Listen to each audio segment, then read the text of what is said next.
Oh, welcome back. This week, the fine fellers and fellettes at O'Reilly want to help you better understand. There were no bright lights, city streets, rolling cameras, or YouTube subscribers waiting in his next move.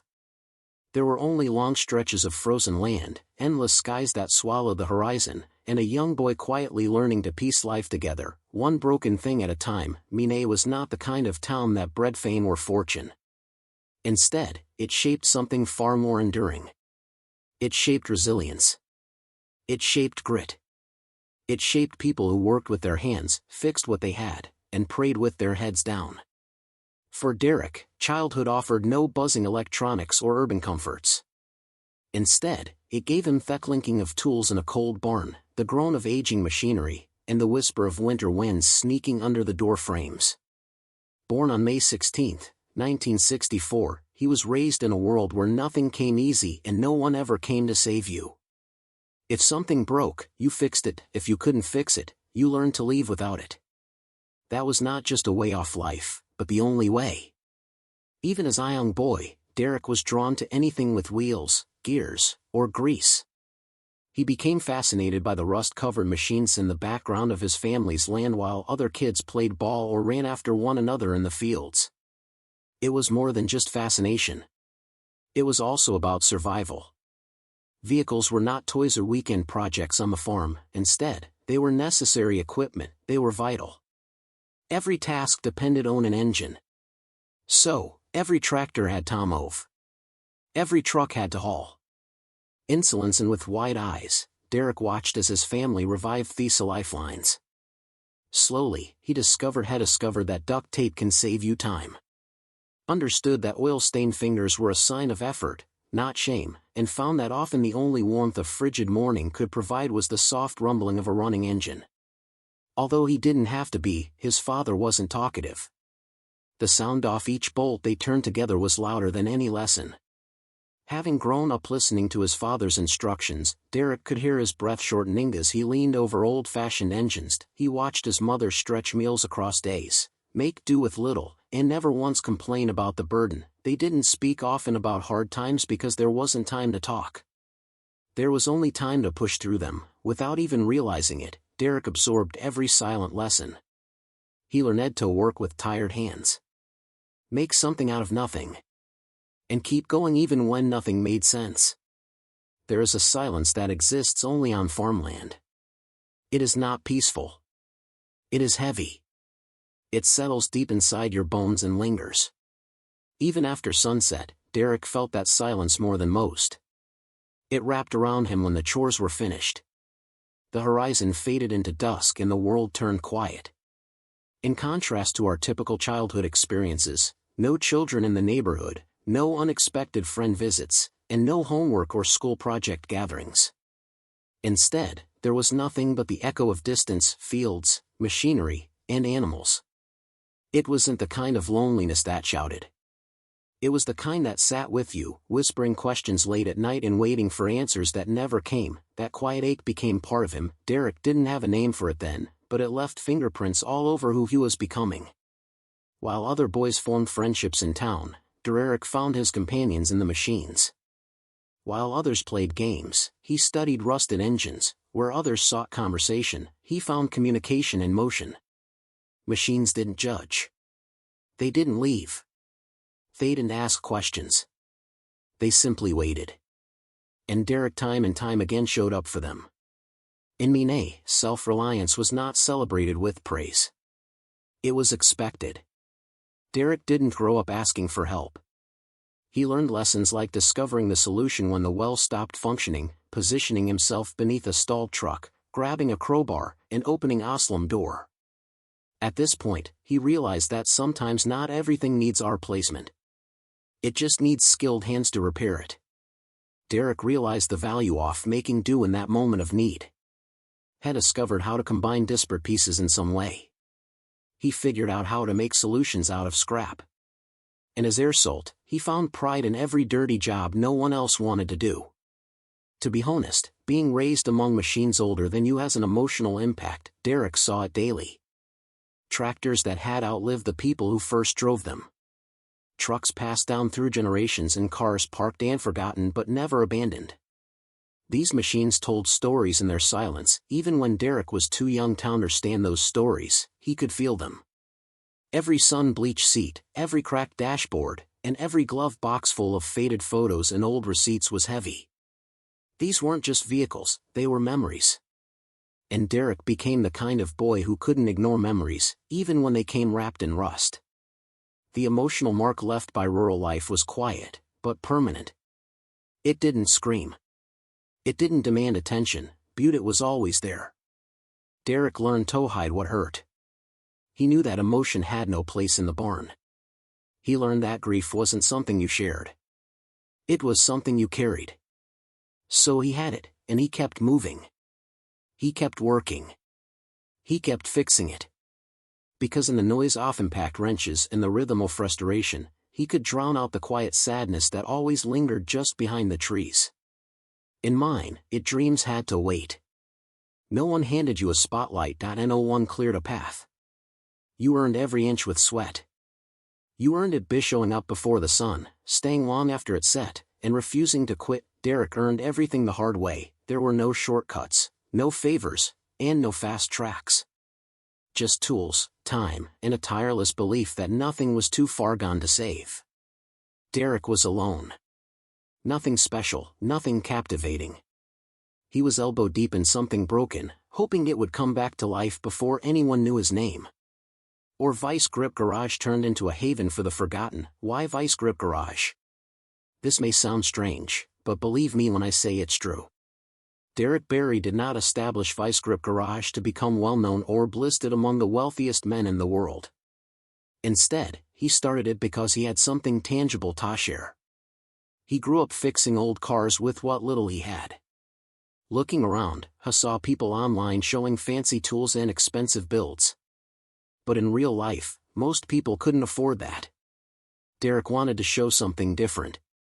He wanted to show how anyone could run an old car with basic tools, a little know-how, and a lot of determination. He chose Vice Grip Garage because it reflected his work style. Vice grips are not the most advanced tools, but they do the job. That's what his builds were about. He wasn't chasing speed or perfection. He was showing how to take something broken and bring it back to life, even if the process was messy. His goal was to prove that people could do it themselves, no matter their budget or background. At first, his videos were just simple clips of him working on cars. He didn't have fancy lighting or camera angles. He focused on the build, not the show. He balanced real advice with real results. He would laugh at his mistakes, talk through his process, and teach along the way. He wasn't afraid to fail on camera. That honesty made people connect with him. It made the channel feel like a garage anyone could walk into. But behind the scenes, Derek felt the weight of being watched. As his channel grew, so did the judgment. People had opinions about how he worked, his tools, and even how he spoke. Some viewers wanted flashier edits, and others wanted perfection. Derek felt the pull to follow trends just to stay relevant. But he also knew that once it changed who he was for the views, he would lose the reason he started. So, he fought to stay true. He decided not to follow what everyone else was doing. He refused to fake drama or exaggerate repairs. He kept showing up with greasy in his hands, doing things the hard way because that's what he believed in. The pressure to entertain was real, but Derek thought teaching and truth mattered more. Vice Grip Garage became a place where mistakes were okay. Trying was enough and knowledge was shared, not sold. Derek didn't want people just to watch him. He wanted them to learn, try, and fix something. That was his mission, and that is still what drives him today. Through it all, Derek kept his head down and his heart focused. He never forgot why he started. It was never about fame. It was about giving people confidence and proving that you didn't need a big shop or big money to bring something old back to life. And of course, this dream came with an unavoidable price. The toll of burnout and overcommitment.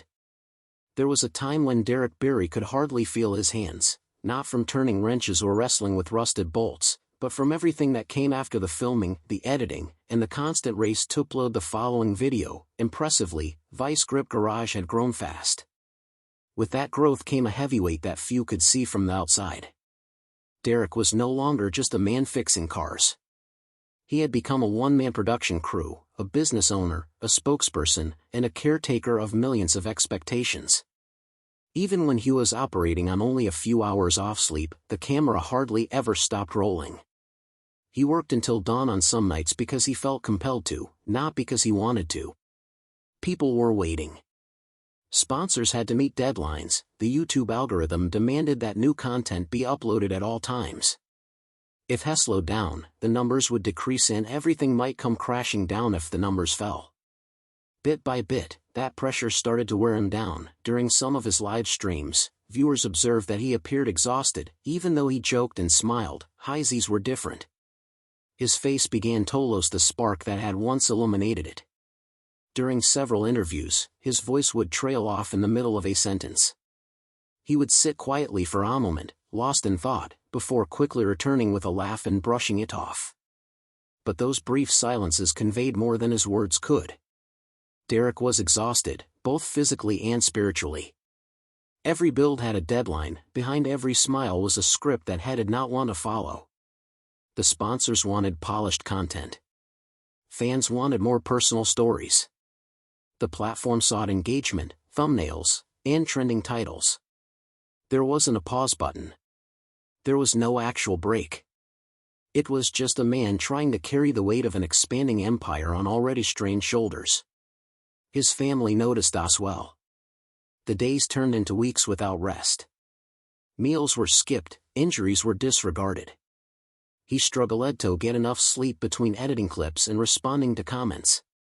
The very thing he loved, bringing cars back to life, started to feel like a beautiful, powerful trap that offered him purpose, but took away his peace. The hardest part was pretending it was all fine. Derek did not want to let anyone down, disappoint the fans who believed in him, or risk the sponsors who paid the bills. So, he kept going even when his body screamed for rest, and his heart begged for stillness. But burnout is not silent. It shows in the way your hands shake after too many nights awake. It speaks through your tone when your passion starts to feel like pressure. And it steals your joy, replacing it with exhaustion. Derek kept filming, kept fixing, and kept pushing, but somewhere in those late nights and long drives, the cost of overcommitment became impossible to hide. The toll was real, and it left its mark. Family versus fame. Before becoming well-known on YouTube, Derek Bieri married his wife Jessica in 2008. The pair built their life together on simplicity, modesty, and hard work. Derek developed a greater passion for restoring vintage cars and sharing his knowledge online as their family grew. What started as a small YouTube channel quickly grew into amateur brand. Although Vice Grip Garage gained widespread recognition among auto enthusiasts, a covert conflict occurred at home behind the rising number of subscribers and viral videos. It's never easy to raise a family and develop a public persona. After filming, editing, and interacting with an expanding online community, Derek was in various situations. His days are split between being there for his kids and pursuing content. His family was in danger of being separated from him because of the success that allowed him to provide for them. Once a private haven of calm and intimacy, his house became the setting for fans' intrigue. Through it all, Jessica was there for him, strong and grounded. However, the battle to shield their kids from the harsh scrutiny of the internet was genuine. Derek grew more and more hesitant to show his children on camera. He limited their appearances and ceased to mention their names. He understood the internet could be a double-edged sword. For every supportive fan, someone could have pushed too far, asked too much, or tried to invade what should have remained sacred. Being a father in the public eye carries a weight. Derek has spoken less about this fear, but his actions speak loudly. He drew a line where many influencers blur it and chose to give his children the gift of an ordinary life that is not dictated by algorithms or the chase for views. Still, the fear remains. The fear of missing bedtime stories, the fear of not being there for the small, quiet moments that never make it to the camera, and the fear of losing time with loved ones, time that slips away while you are building something for them. In many ways, Derek's most tremendous success is not just the car she brings back to life, but the family fiercely protects. That choice to put family above fame may never trend or govern, but the decision matters most.